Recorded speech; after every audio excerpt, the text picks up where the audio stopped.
Hello everyone, welcome all of you in our third online class of cybersecurity. Hope you and all your family members are fine and everyone is present at home.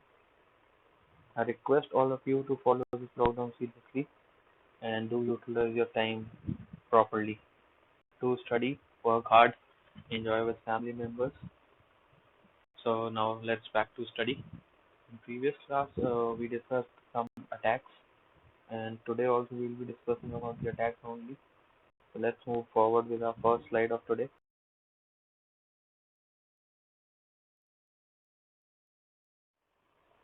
So here we have two types of attack listed, web browsing and virus. So what happens in web browsing attack? In web browsing attack, I'll give you one example. Let's say मैं अपने system से एक अपना web page चलाता हूँ. उस web page पे कुछ डेटा है, कुछ फाइल्स पड़ी हैं. तो अगर मेरे सिस्टम पे कभी कोई अटैक करता है तो वो मेरे जो वेबसाइट है जो मैं चलाता हूँ अपने सिस्टम से, जिसको मैं होस्ट करता हूँ, मतलब जिसका मैं मालिक हूँ जिस वेबसाइट का, उसमें ऑल डेटा जो भी उसका डेटा उसके अंदर है, वेबसाइट के अंदर जो भी फाइल्स हैं वो सब मेरे सिस्टम से लिंक्ड है. तो अगर एक बार मेरे सिस्टम पर अटैक हुआ तो उस वेबसाइट पे भी अटैक होगा. और कोई भी यूजर जब उस वेबसाइट की फाइल्स को डाउनलोड करेगा या उस वेबसाइट को एक्सेस करेगा तो उसके सिस्टम को भी वो फाइल करप्टेड फाइल होंगी, वो उसके सिस्टम को भी खराब करती हैं.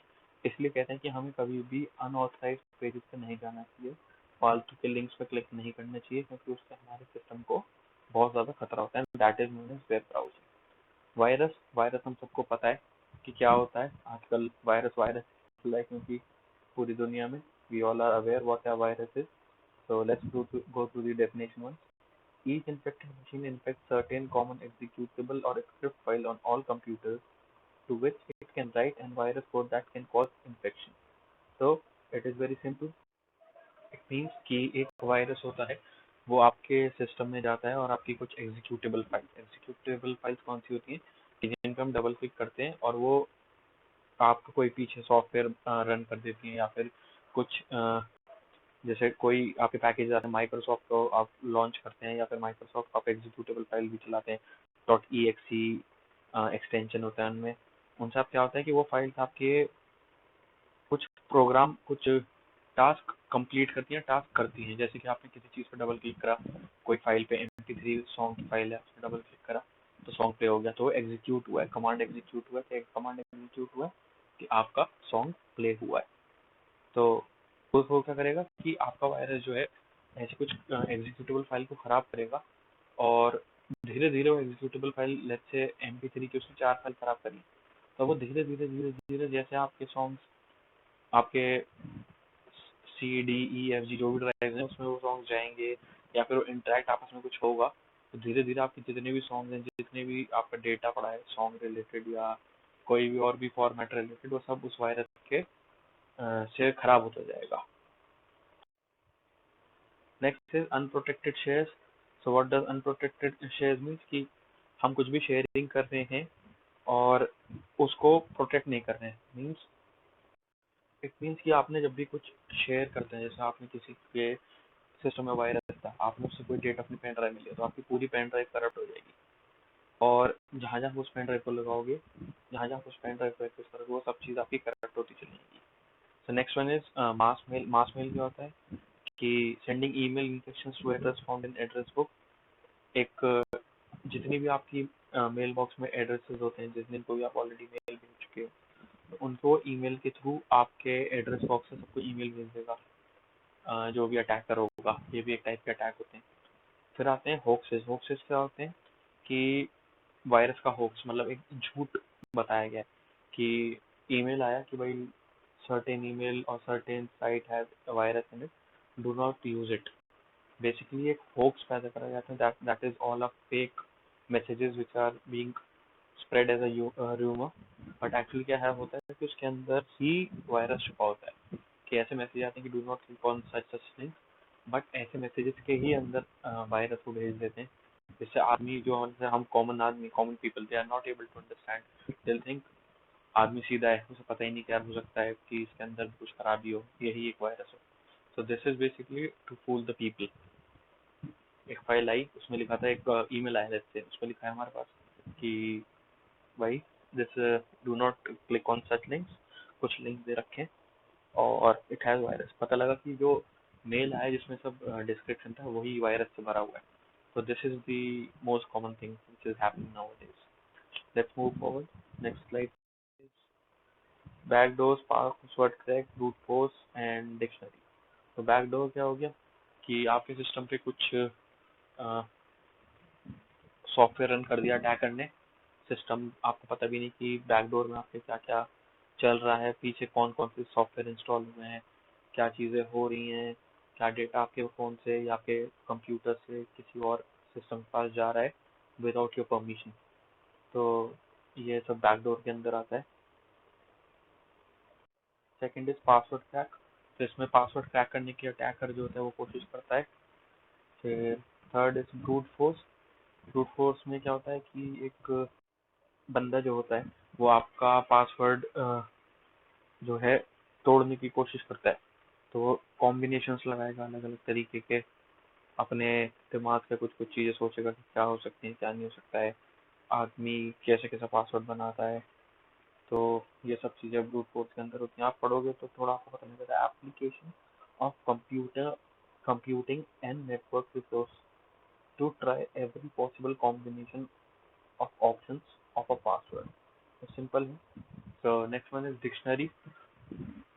डिक्शनरी में क्या होता है कि चलो let's go through that first. The dictionary password attacks narrows the field by selecting specific account to attack and uses a list of commonly used password to guide guesses। इसमें क्या होता है कि अपनी वो जो पासवर्ड की डिक्शनरी होती है उसके पास, कि जैसे मान लीजिए मोस्टली जो विप्रो के यूजर्स हैं या किसी भी ऑर्गेनाइजेशन के यूजर्स हैं, तो एक जनरल सा फॉर्मूला है कि मोस्टली लोग अपने ऑर्गेनाइजेशन का ही पासवर्ड बना के भेजते हैं कि विप्रो एट 123, ये बेसिक पासवर्ड ही होता है, विप्रो एट 456, या लोग अपने नाम का पासवर्ड बता देते हैं। और बहुत सारे लोग हैं जो अपने एक्स और किस किस का पासवर्ड नाम पासवर्ड के रूप में बना लेते हैं। तो that is all the guesses an attacker can make.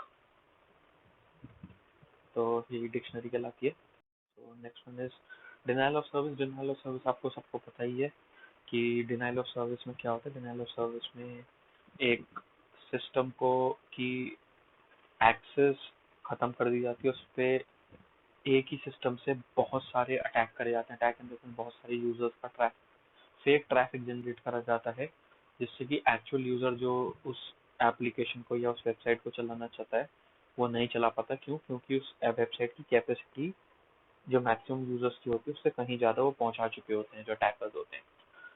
इसी का एक अलग फॉर्म है डिस्ट्रीब्यूटेड डिनाइल ऑफ सर्विस।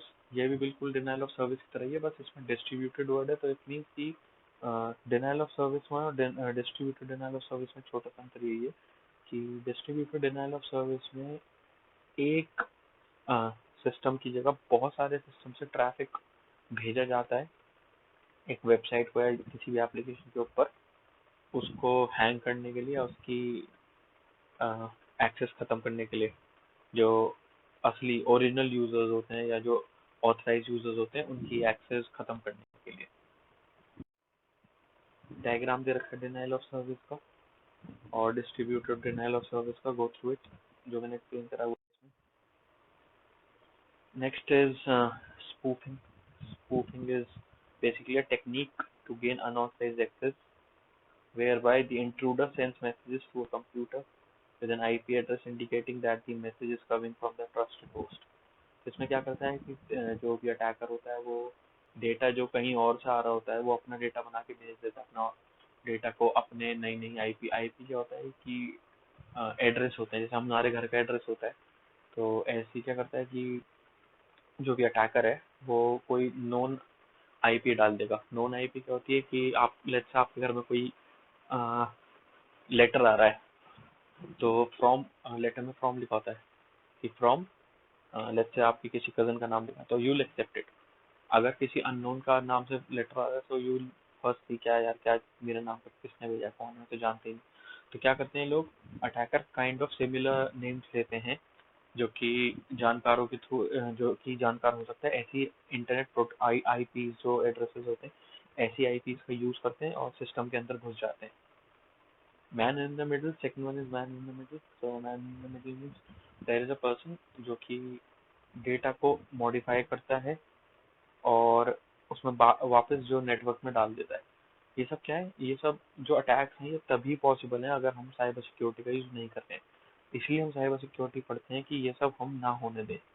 हमने पढ़ा था, सारे हमने पॉइंट्स पढ़े थे, आपके फर्स्ट सेशनल में मैंने क्वेश्चन दिया था यही वाला, कि जो भी आपके इंफॉर्मेशन सिक्योरिटी के प्रिंसिपल्स होते हैं, तो ये सब हेल्प करते हैं आपको, वो सब प्रिंसिपल्स आपकी हेल्प करते हैं इन सब अटैक्स को रोकने के लिए। स्पैम स्पैम आपको सबको पता होता है कि बहुत सारे कमर्शियल मेल्स आते हैं जो मतलब basically those are not called as attacks but unwanted emails आते हैं, न्यूसेंस क्रिएट करते हैं। बस आपको इनसे ऐसा खतरा नहीं होता। Sometimes what happens that there can be some malicious software और some malicious threat attached to those spam emails, इसलिए हम एंटरटेन नहीं करते उन सब ईमेल्स को। नेक्स्ट डायग्राम सेम स्पूफिंग का डायग्राम दे रखा है, जो मैंने आपको समझाया वही चीज़ है। मैन इन द मिडल, ये भी जो मैंने बताया आप गो थ्रू करेंगे तो आपको समझ में आ जाएगा। Now this one is mail bombing, snipers, social engineering.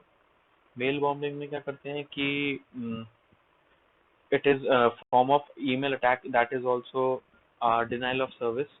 बहुत सारी ईमेल आपके लार्ज क्वांटिटी में भेज देंगे जिससे कि आपका ईमेल सिस्टम जैम हो जाए या फिर आपके सिस्टम स्लो हो जाए। ये मेल बॉम्बिंग यही होती है, denial of service kind of attack ही कहलाता है ये भी। और second is snipers. Snipers is basically a program or a device that can be used to monitor data travelling over a network. मतलब कि जो भी आपका डेटा इधर से उधर नेटवर्क के थ्रू जा रहा है उसको मॉनिटर करता है। ये एक, आप कह सकते हैं एक सॉफ्टवेयर है जो आपका इंफॉर्मेशन सिक्योरिटी का सॉफ्टवेयर है। इंफॉर्मेशन सिक्योरिटी का सॉफ्टवेयर है जो कि आपके डेटा को जो भी ओवर द नेटवर्क फ्लो हो रहा है उसको चेक करता है कि ये सही जगह से आ रहा है, सही जगह जा रहा है। और ये बेसिकली आपके लिए हेल्पफुल भी है और इसको जो अटैकर्स होते हैं वो डेटा चुराने के लिए भी यूज करते हैं। वो आपके नेटवर्क में लगा देंगे, आपके नेटवर्क में किसी तरह इंसर्ट कर देंगे और इसका उनके पास सारा डेटा जाता रहेगा। Last is social engineering. Social engineering is very simple, कि दोस्ती भाईचारा बना के आपसे डिटेल्स निकलवा ली, आपके ऑर्गेनाइजेशन का आईडी पासवर्ड आपसे ले लिया या कोई चीज़ आपकी ऑर्गेनाइजेशन की डिटेल्स आपसे निकलवा ली, आपसी मतलब दोस्ती करके या किसी और मेथड से। So this is social engineering. So same thing as people are the weakest link. You can have the best technology, firewall, intrusion detection system, biometric devices, but same thing. Somebody can call an unsuspecting employee and all zero baby. They got everything. मतलब एक simple सा किसी ने आपको, जैसे Facebook भी क्या होता है कि कितने लोग हमारे फंस जाते हैं इस चीज में कि फेक आईडी से, फेक लड़कियों की आईडी से लड़कों के पास मैसेज आते हैं, hi baby how are you doing this and that. अब बेचारे लड़के फंस जाते हैं और सारी इन्फॉर्मेशन आगे पास ऑन कर देते हैं। तो यही लिखा हुआ है ब्रिक अटैक भी, यही चीज है कि आप कितनी भी स्ट्रॉन्ग सिक्योरिटी लगा लो, लेकिन अगर साइबर सिक्योरिटी भी फेल है, अगर अंदर ही मतलब ऑर्गेनाइजेशन के अंदर ही लोग आपके ढंग से काम नहीं करें और डेटा चोरी करवाने में हेल्प करें। Next is buffer overflow. So what is buffer overflow? Buffer overflow is an application error which occurs when more data is sent to buffer than it can handle. एक सिस्टम की कुछ कुछ क्षमता होती है, कुछ कैपेसिटी होती है डेटा होल्ड करने की, कि लेट्स से मैं अपने पास मेरे सिस्टम में 600 जीबी तक का डेटा आ सकता है, और अगर मेरे सिस्टम में कोई 700 जीबी की फाइल आएगी तो क्या मेरा सिस्टम उसे ले पाएगा? नहीं कर ले पाएगा। सिस्टम के पास एक बफर मेमोरी होती है। बफर क्या होता है कि थोड़ा सा एक्स्ट्रा कुछ चला जाए, बट ये क्या करते हैं अटैकर्स कि उनको सिस्टम में ओवरफ्लो कर देते हैं डेटा। तो उससे क्या होता है कि हमारा सिस्टम स्लो हो जाता है, चलता नहीं, हैंग हो जाता है। और कई बार इससे क्या होता है कि जो भी अटैकर है वो अटैक करता है और इस तरीके से अटैक करता है कि उसके पास वो और जो ऑथराइज एक्सेस करने वाले थे उनको वो डिनाइल ऑफ सर्विस देता था। डिनाइल ऑफ सर्विस की तरह ही है कि ऑथराइज एक्सेस जिनके पास है वो तो कर नहीं पा रहे। जो अटैकर है उसने सिस्टम पे अपना कब्जा कर लिया है and he can now act as an administrator और कुछ भी चेंजेस अंदर कर सकता है एक सब करके। Ping of death attacks, it is a type of same DOS is referred to as denial of service attack. इसमें सेम चीज जैसे जो मैंने बताई थी आपको, attack creates ICMP packet that is larger than the maximum allowed 65,535 bytes. तो इतना 65,535 बाइट्स का ही पैकेट अलाउ होता है। एक जो भी नेटवर्क के थ्रू ट्रैवल करते हैं इससे ज्यादा का बाइट नहीं बना सकते। तो लेकिन अटैकर क्या करते हैं कि इससे बड़ा बाइट बना देते हैं जो कि आपका सिस्टम जैम कर देता है। The large packet is fragmented into small packet and reassembled at its destination. इसको क्या करते हैं छोटे छोटे पैकेट में भेजते हैं या फिर कई बार क्या होता है बड़े पैकेट में भेज देते हैं। तो जब डेस्टिनेशन पहुंचता है तो वो इतना ज़्यादा ओवरफ्लोड या इतना ज़्यादा ट्रैफिक आ जाता है कि that can not accept that traffic, denial of service claim. Destination user cannot handle the reassembled oversized packet, thereby causing the system to crash or freeze. Simple था। So timing attack, it is basically relatively new. It works by exploring the content of web browser's cache, can allow collection of information on access to password protected sites. Another attack by the same name involves attempting to intercept cryptographic elements to determine keys and encryption algorithm। तो मतलब जो भी आपके system में cryptography मैंने आपको बताया था क्या होती है। क्रिप्टोग्राफी होती है कि किसी भी डेटा को आप एनक्रिप्ट करते हो एक पर्टिकुलर की से, प्राइवेट की और पब्लिक की, इनका कंसेप्ट मैंने बहुत अच्छे से आपकी क्लास में भी समझाया था। तो उनके थ्रू जिस भी कीज को यूज किया गया उन कीज की जानकारी निकालते हैं ये अटैक करके टाइमिंग अटैक से कि कौन सी यूज की कीज यूज करी गई हैं, कौन सा एल्गोरिदम यूज करा गया है। तो from that they can take out the things. इसलिए हमको अपनी जो प्राइवेट की होती है वो बहुत ज़्यादा संभाल कर रखनी होती है और किसी के साथ शेयर नहीं करनी। Fundamental concepts of information assurance, ये सेम वही चीज़, confidentiality for privacy, integrity, quality, accuracy and relevance, availability means accessibility. और CIA ट्रैड, CIA ट्रैड क्या है कि ये जो डायग्राम दे रखा है कि कॉन्फिडेंशियलिटी, इंटीग्रिटी एंड अवेलेबिलिटी, तो ये सब आपके इंफॉर्मेशन सिक्योरिटी एंड एश्योरेंस के लिए ये ज़रूरी है। अगर इंफॉर्मेशन की सिक्योरिटी है तो उसमें आपके कॉन्फिडेंशियलिटी भी होना चाहिए, इंटीग्रिटी भी होना चाहिए और अवेलेबिलिटी भी होना चाहिए। Major security problems, viruses, hacker, malware, Trojan horses, password cracking. Viruses and worms. A virus is a program that is loaded onto your computer without your knowledge and runs against your wishes. Simple है। Virus क्या है, अब कोई भी नहीं चाहेगा हमारे system पे वायरस आए या हमारे अंदर वायरस आए, करेक्ट। तो विदाउट हमारी नॉलेज, अगर हमें नॉलेज होगी कि भाई इसमें वायरस है, हम अपने सिस्टम में डालेंगे नहीं, करेक्ट। सॉल्यूशन क्या है इसका, install a security suite that protect the computer against the threats such as viruses and worms. हमको बेसिकली सिंपल है, एंटीवायरस डालना चाहिए। हैकर, हैकर क्या होता है सबको पता है, जो आपके कंप्यूटर सिस्टम के अंदर घुस के या आपके मोबाइल सिस्टम के अंदर घुस के एक्सेस करना चाहता है, आपका डेटा चुराना चाहता है, आपकी चीजें हैंडल करना चाहता है। How to prevent hacking, it may be impossible to prevent computer hacking, however effective security controls including strong password and the use of firewall can helps. Hacking जो है बेसिकली बहुत बहुत ज्यादा मुश्किल होती है हर ऑर्गेनाइजेशन के लिए रोकनी। बट अगर अपनी हम सिक्योरिटी फीचर्स और साइबर सिक्योरिटी का यूज ढंग से और तरीके से करें और प्रॉपर अगर हम अपने चेक मैकेनिज्म, लेट्स से किसी ने हैकर ने हमारी हैक करने की कोशिश भी करी है तो हम उस चीज को भी पकड़ सके। हमारे पास ऐसे ऐसे टूल्स आज के टाइम पे प्रेजेंट हैं, वल्नरेबिलिटी असेसमेंट टूल्स, जो कि उस चीज को पकड़ सकती है कि भाई कोई अनऑथराइज्ड या अनइंटेंडेड बंदा हमारे सिस्टम में घुसा था और उसने ये चीज़ों को एक्सेस करने की कोशिश की थी या करी थी। From that we can get out some details. Types of hacking, hacker दे रखे हैं, black hat, white hat, grey hat, not an important part. Malware क्या होता है कि malware come from the term malicious software. Malicious software क्या होता है कि जिसके अंदर कोई कोई दिक्कत होती है और आपको पता भी नहीं चलता कि आपका मैलिशियस सॉफ्टवेयर ने आपके सिस्टम में क्या क्या नुकसान कर दिया है। आपके सिस्टम के अंदर से आपके वायरसेस ला सकता है, मैलवेयर ट्रोजन्स ला सकता है, बहुत सारे चीज़ें आपके बैकडोर एंट्री करवा सकता है। आपके सिस्टम में ऐसे सॉफ्टवेयर इंस्टॉल कर देगा जो आपको पता भी नहीं कि आपके सिस्टम में सॉफ्टवेयर इंस्टॉल है। और कोई भी हैकर फिर आपका सिस्टम, जो भी जिसने भी आपके सिस्टम में वो मैलवेयर भेजा है, उसको यूज करके आपका सिस्टम एक्सेस कर सकता है। टू स्टॉप मैलवेयर, सेम वही एंटीवायरस सबका लास्ट एंटीवायरस और फायरवॉल, दो ही चीजें इन चीज को रोकने के लिए। ट्रोजन हॉर्सेस क्या होते हैं? Trojan horses are email viruses that can duplicate themselves, steal information or harm the computer system. These viruses are the most serious threat to the computers.